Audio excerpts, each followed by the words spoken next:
Hi, I'm Gioya McRae with Mind Communications, and I coach people in writing and self-publishing.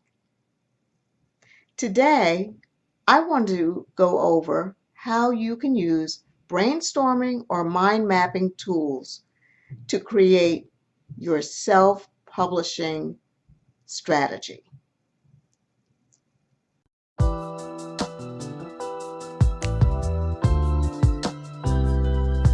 Mocha Mind Communications, info for right brain people.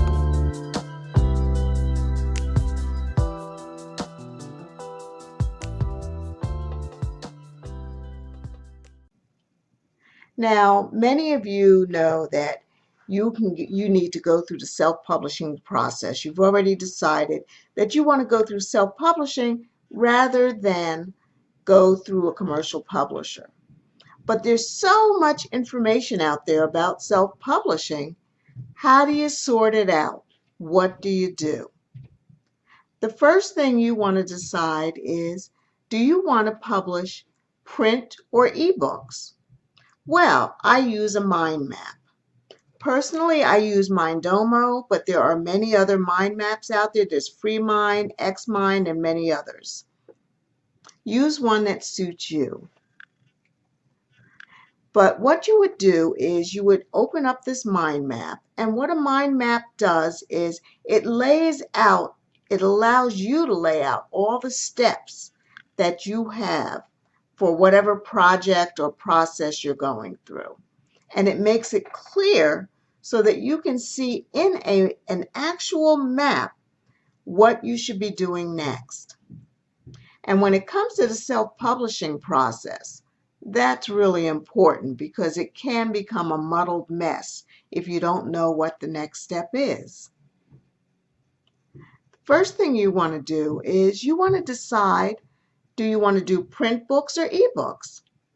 So on your mind map, you're going to look at your audience, which you should know who your audience is. Look at your audience. Go by the age, and age is a pretty big factor between who's going to want ebooks and print books. Also, you may want to look at if your audience is online a lot. You know, they may tell you what their preferences are. You can look at books in your genre, and you can decide what sells best, ebooks or print books.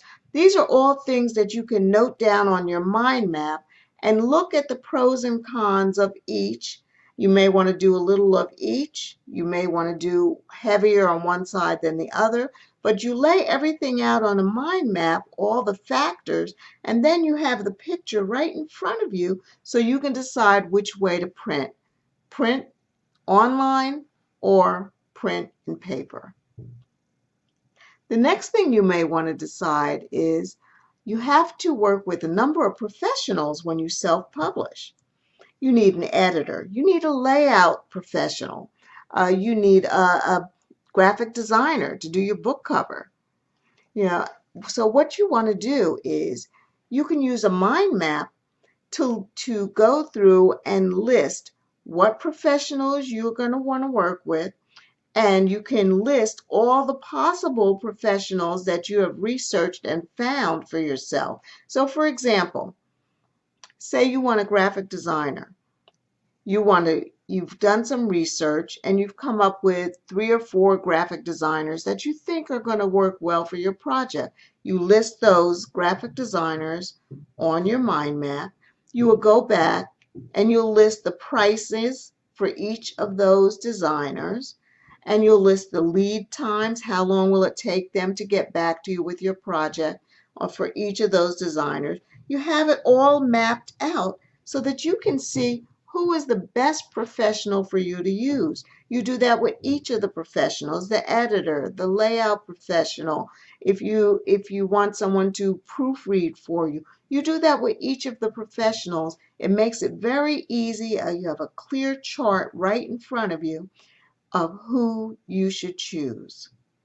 Another thing that you use a mind map for is a timeline. If you want to know how long is it really going to take for me to get my book done. You look up at the editors that you've reached out to, and you say, okay, they say they're going to take um, a month to go through my novel and edit it.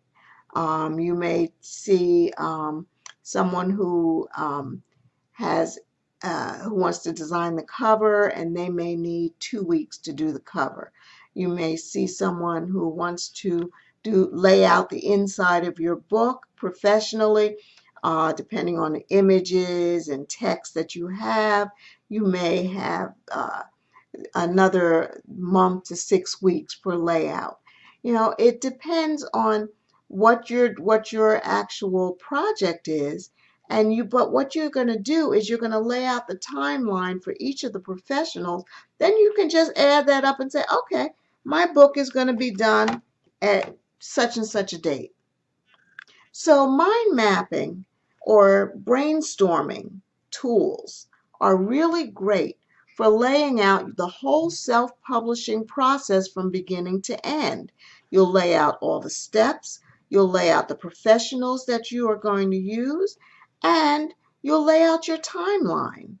All of that you can have on a map, and you'll know how to control your process. It'll take all the confusion out of your head, and it will put that process in a place where you have the control and you can see it clearly. So that's how I would use a mind map or brainstorming tool to work out the self-publishing process. I hope you like this video. If so, please click the like button and please subscribe to my YouTube channel. You can reach out to me at info@mochamind.com, and please check out my website, mochamind.com, where you can find more tips on publishing and writing. Mocha Mind Communications, coaching for right brain people.